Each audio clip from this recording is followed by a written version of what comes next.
Assalamualaikum warahmatullahi wabarakatuh. Kami dari kelompok 2 ingin berdiskusi mengenai critical book review manajemen strategik. Sebelumnya kami akan memperkenalkan diri. Perkenalkan, saya Azarin Hasna Arista Widya sebagai moderator. Saya Bunga Prateri sebagai moderator kedua. Saya Fahri Darmawan. Saya Teradik Marudin. Saya Adel Gianto. Saya Rizky Yuda Ardiansa. Di sini kami akan membahas mengenai critical book review manajemen strategik. Critical book review bertujuan mengkaji sebuah buku bacaan atau buku pelajaran yang telah selesai dibaca. Alasan mengapa harus dilakukan critical book review untuk mengetahui sejauh mana kita memahami isi buku tersebut. Kemudian kita dapat membandingkan kelebihan ataupun kekurangan buku tersebut. Lalu selanjutnya ada manfaat dari critical book review. Yang pertama, mampu mengulas isi dalam buku teori belajar dan pembelajaran inovatif dalam bentuk analisa dan kritikan dalam setiap pembahasannya. Lalu yang kedua, ada menambah pengetahuan dan membandingkan isi buku tersebut.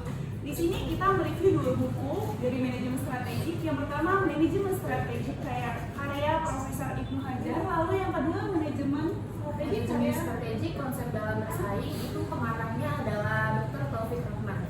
Lalu selanjutnya kita akan membahas mengenai identitas buku. Yang pertama kita akan membahas mengenai identitas buku utama yang akan dijelaskan oleh Aryo Ardianto dan Derajat Fahrudin. silakan.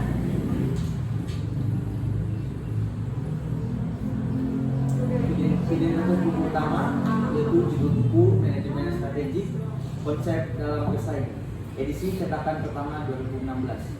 Pengarang Dr. Taufik Rahman. Penerbit di Fakultas Ilmu Sosial dan Ilmu Politik Universitas Profesor Mustopo Beragama. Kota terbit di Jakarta. Yang kedua yaitu identitas buku pendamping. Judul buku manajemen strategik, edisi cetakan pertama 2019. Pengarangnya Profesor Dr. Haji Ibnu Hajar. Penerbitnya Andi. Kota terbit di Yogyakarta. Lalu yang selanjutnya kita akan membahas mengenai ringkasan isi buku tersebut. Yang pertama, ringkasan dari buku utama yang akan dijelaskan oleh Rizky Yuda. Silakan Rizky Yuda.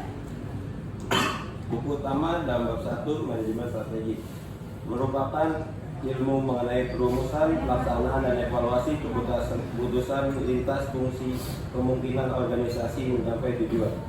Lalu ada buku pendamping bab 1 mengenai elemen dasar manajemen strategik yang akan dibacakan oleh Derajat Fahrudin. Keempat elemen dasar manajemen strategi ada 4 yaitu pengamatan lingkungan, penggunaan dasar, yang kedua perumusan strategi, yang ketiga implementasi strategi, dan yang keempat evaluasi dan pengendalian. Kita lanjut di bab 2 itu mengenai manajemen strategik dalam organisasi. Di buku utama bab 2 ada peran penting manajemen strategik. Aryo Ardianto, peran penting manajemen strategiknya itu apa ya? Manajemen strategik merupakan proses atau rangkaian kegiatan pengambilan keputusan yang bersifat mendasar dan menyeluruh, disertai pendapatan cara melaksanakan yang dibuat oleh pimpinan dan diimplementasikan oleh seluruh jajaran di dalam suatu organisasi untuk mencapai tujuan. Oke. Lalu pada bab 3, baik buku utama maupun buku pendamping membahas mengenai bagaimana cara memperkuat manajemen strategik, benar? Benar. Lalu untuk buku utama nih, bagaimana sih cara memperkuat manajemen strategik itu sendiri? Boleh dijelaskan? Di buku utama manajemen strategi berhubungan dengan bagaimana memperkuat viabilitas dan efektivitas organisasi sektor publik baik dari segi kebijakan, substansi, dan KPI. Nah, selanjutnya ini dari buku pendamping. Dalam buku pendamping memperkuat manajemen strategiknya itu didampingi oleh visi dan misi. Nah, bagaimana sih visi dan misi yang baik untuk memperkuat manajemen strategik?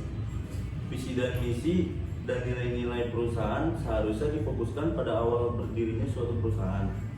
Karena perusahaan pertama kali berdiri masih dikelola oleh pemiliknya, dan pemilik perusahaan adalah seorang wirausaha yang mempunyai sekumpulan pemikiran, ide, dan inspirasi untuk mengembangkan perusahaannya dalam jangka panjang. Lalu kita masuk nih ke dalam bab 4, yaitu apa, Bunga? Di bab 4 ini kita membahas New Public Management. Nah, di sini kita membahas mengenai konsep dari New Public Management and Analysis lingkungan eksternal. Dalam bab 4 ini, dari kedua buku ini, mereka membahas hal berkesinambungan. Benar. Lalu, Kalau untuk dari buku utama ini kan ada konsep New Public Management ya. Mungkin bisa dijelasin lagi lebih dalamnya oleh Ardianto. Dalam bab 5 ini, udah buku membahas hal yang berkesinambungan. Konsep New Public Management adalah salah satu reformasi manajemen sektor publik untuk menjawab apa? yang benar. Bahwa organisasi sektor publik tidak produktif, tidak efisien, selalu rugi karena kualitas dan inovasi. Dan kreativitas dan berbagai kritikan lainnya. Jadi seperti itu ya konsep dari New Public Management di buku utama itu mereka lebih ke sektor publik yang tidak produktif, tidak efisien, selalu rugi, rendah kualitas, miskin inovasi dan kreativitas dan berbagai kritikan lainnya. Lalu nih Bunga apa lagi? Mungkin bisa kita perkuat ya dari analisis lingkungan eksternalnya diperlukannya pemahaman, komitmen, keterlibatan para manajer dan karyawan untuk menimbang ide dan pemahaman mengenai industri, persaingan dan juga yang paling penting adalah pasar perusahaan. Lalu lanjut ke bab 5. Di sini di bab 5 ini kita membahas mengenai manajemen strategik sektor publik internasional nih. Di sini kayak pembahasannya mulai seru nih. Benar-benar menarik banget ya. Nah, lalu ada manajemen strategik internasional. Bagaimana sih nih dari kedua buku ini mengenai hal tersebut? Ya, tentang manajemen strategi internasional. Memandang peristiwa manajemen strategi internasional hanya mau membedakan secara jelas dari tim manajemen strategi dasar, manajemen strategis lanjut, rancangan strategis, roadmap ataupun strategi aliansi internasional. Tentu itu menjadi kajian menarik untuk didiskusikan pada program magister manajemen. Terlepas dari semua pengistilahan tersebut, manajemen strategik yang digunakan berbagai perusahaan baik domestik ataupun luar negeri agar bisa memenangkan persaingan di pasar internasional yang semakin global dan homogen. Lalu bagaimana sih tantangan dan cara mengatasinya? Boleh dijelaskan oleh Fahri mungkin? Tantangan dan cara mengatasinya itu pekerjaan apapun selain asas manfaat atau keuntungan tentu ada sejumlah tantangan. Sejumlah tantangan tersebut apabila tidak dapat dideteksi sedini mungkin dapat menimbulkan persoalan yang lebih besar lagi. Mungkin juga dengan dengan manajemen strategis lain ada peluang dan manfaat, ada juga tantangan. Nah, di sini sudah selesai kita membahas mengenai dari bab 1 sampai bab 5. Apakah kita harus review nih dari bab 1 sampai bab 5? Boleh banget nih. Bab pertama, mungkin dari semuanya itu kita perlu mengantisipasi ya setiap ada tantangan itu gimana cara kita mengatasinya, cara melewatinya, tentu dengan rencana-rencana yang matang dan juga visi misi yang sangat baik ya. nah, lanjut setelah itu semua, di sini kita akan membahas kesimpulan dari semua bab tersebut. Nah, kesimpulan itu kita ambil dari buku utama dan buku pendampingnya. Benar banget. Lalu kalau misalkan di buku utama karya Dr. Taufik Rahman bisa dijelaskan oleh Ardianto dan temannya. Silakan. Jadi isi buku utama manajemen strategi karya Dr. Taufik Rahman Ya. membahas tentang konsep strategis sangat bervariasi. Semuanya mengarah pada bagaimana menggunakan strategi oleh perusahaan untuk meraih keuntungan. Persaingan yang memunculkan daya saing erat kaitannya dengan pemahaman mekanisme pasar yang mampu menciptakan nilai tambah.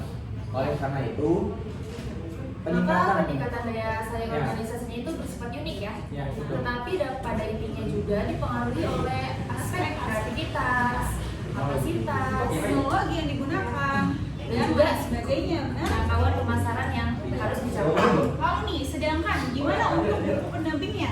Dari buku pendamping karya Profesor Dr. Haji Ibnu Hajar. Gimana sih kesimpulannya? Bisa dibacakan oleh Fahri dan Derajat. Silakan.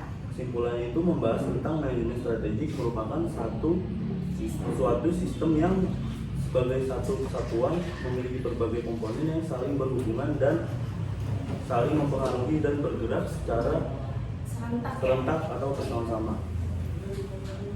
Jadi untuk yang manajemen strategi karya Profesor Dr. Ibnu Hajar ini lebih membahas bagaimana Menggunakan strategi dengan untuk meraih keuntungan. benar yang saling berhubungan, saling mempengaruhi dan bergerak secara bersama-sama. Iya, betul. Seperti itu. Lalu ada lagi tambahan-tambahan dari buku utama atau buku pendamping, silakan. Ada yang mau berargumen? Bagaimana? Buku utama? Ya, seperti cukup. Dari buku pendamping di sini ada komponen keduanya. Iya, Komponen silakan. kedua adalah perencanaan operasional dengan unsur-unsur sasaran dan tujuan operasional. Pelaksanaan fungsi-fungsi manajemen berupa fungsi pengorganisasian, fungsi pelaksanaan, dan fungsi penganggaran. Perencanaan institusional, jaringan kerja internal dan eksternal, fungsi kontrol dan evaluasi serta umpan balik. Oke.